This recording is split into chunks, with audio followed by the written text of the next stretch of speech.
खालच्या साईडला रस्ता होता.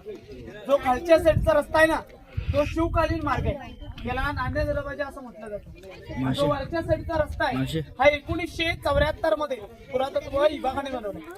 वरती आल्यानंतर दोन्ही रस्ते एकमेकांना जॉईंट होतात. त्याच्याच वरच्या साईडला एक डोंगर भाग आहे. त्या डोंगर भागच्या मध्यभागी एक तासलेला कडा पाहायला मिळतो. त्या तासलेल्या कड्याला इतिहासामध्ये हिरकणीचा कडा असं म्हटला जातो. सर्वांनी हिरकणीची मोहीम पाहिली असेल बघा. एक आई आपल्या जीवाची न पर्वा करता आपल्या लेकरासाठी एक कडा खाली उतरून गेली. तो हिरकणीचा कडा आहे. ज्या वेळेस हिरो चिंचोलीकरांनी हा संपूर्ण रायगड बांधला, या रायगडाचं गॅरंटी पत्र हे जगदीश्वराच्या साईडला मोडी लिपीमध्ये लिहून ठेवले गेले. त्याचा मराठीमध्ये अर्थ असा होतो, जोपर्यंत आकाशामध्ये चंद्र सूर्य तारे हे तलपरत राहतील तोपर्यंत रायगडाच्या बांधकामास काही होऊ शकत नाही. आणि रायगडाचं बांधकामाचं बेलाद आणि बुलंद बनवले गेले की एकदा गडाचा दरवाजा बंद झाला की गडावरती ती हवा आणि खाली जाईल ते फक्त पाण्याची धार असा बेलाद आणि बुलंद किल्ला बनवला गेला.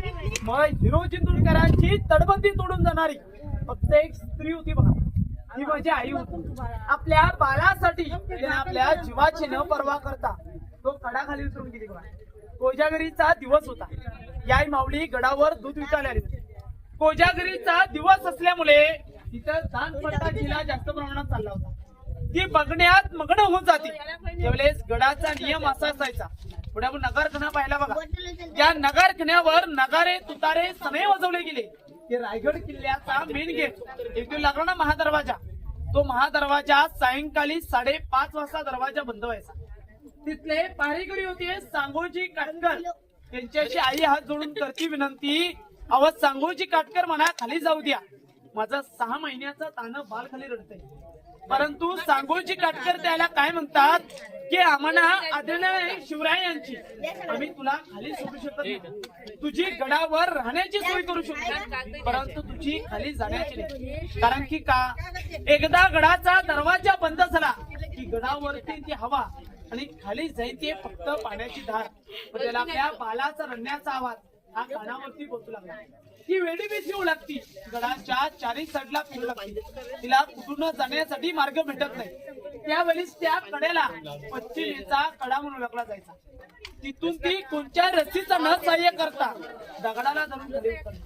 अंग खडखडलेलं होतं, वस्त्र फाटलेलं होतं. घरी जाऊन आपल्या बालाला खुशीत घेते आणि दूध पाजते. गडावरती माहिती करते रिकणी गेली कुठे. 4 पहारेकरी तिच्या घरी पाठवले जातात. बालानं तिला पालखीत बसून राज दरबारात आणलं जातं. साडी चोली देऊन तिचा सत्कार केला जातो आणि महाराज त्याला पालखीत बसून त्या कड्यावरती नेलं जातं. महाराज त्याला काय म्हणतात की रिकणी जसं तू रात्री उतरलीस ना तसं आता म्हणे एकदा दिवसाखाली उतरून जातो. त्या महाराजांना काय म्हणते हो की महाराज आता म्हणा माफ करा, त्यावेळेस माझं तानं बाल खाली रडत होतं, आता बाल माझे खुशीमध्ये मी तू खाली उतरू शकत नाही. महाराज हिरो चिंचोलीकरांना बोलून घेतात, अव हिरो चिंचोलीकर तुम्ही एवढा मोठा रायगड बांधला, या रायगडाच्या गॅरंटी पत्रामध्ये काय लिहिले गेले की एकदा गडाचा दरवाजा बंद झाला की गडावरती ती हवा आणि खाली जाईल ते फक्त पाण्याची धार. मग गडावरून एक स्त्री खाली उतरू शकते, मग शत्रू हत्यास गडावर येऊ शकतो. जा त्या कड्याला तासा जा, त्या कड्याला नाव द्या, त्या आईचं नाव द्या. त्या कड्याला इतिहासामध्ये नाव दिलं गेलं हिरकणीचा कडा. खालच्या सगळे एक रोपे गाव आहे, या गावाला इतिहासामध्ये नाव दिलं गेलं हिरकणी वाडी. आई एवढी माया त्या आपल्याला जगात कुणी करू शकत नाही. एका कड्याला देखील त्या घाबरली नव्हती की आपल्या जीवाची न पर्वा करता आपल्या लेकरांसाठी